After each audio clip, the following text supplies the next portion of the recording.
I just want to be educated on the process because as we go along, kami ni Senator Risa, we get a lot of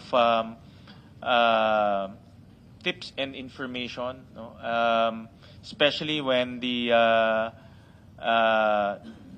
real identity of Alice Go came out, no? Si Go Huaping.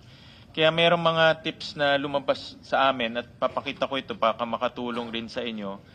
Apparently, si Go Huaping or si Alice Go hindi lumaki sa farm. Hindi rin siya homeschooled. Nag-aral ho siya. And I'll show you the proof. No, kahit nga lumabas sa hearing yung totoong pangalan niya, nag-aral siya sa parehas kong school, sa Grace Christian High School, for grades 1, 2, and 3. Year 2000 to 2003.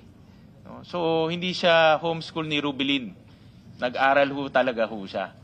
No? And nung natatandaan ko, sa school ho namin, walang farm ho doon. Puro building ho. No? And ito yung kanyang school records. Next will be the in-attach ho kasi pag nag-enroll ka, meron kang mga i-attach mo yung alien certificate of registration mo at lumalabas yung alien certificate of registration niya match doon sa alien certificate of registration na hawak ng Bureau of Immigration. And in that enrollment document, interestingly, meron ding birth certificate galing sa China, no, in Chinese. At tinranslate and tinranslate siya sa English. So nakasulat dito na father niya si Guo Jiangjong, alam na ho natin, at ang mother niya ay si Wen Yilin. No? So I just want to put this on record and show to the committee because as we go along, ang dami hong nagpo-provide ng information eh.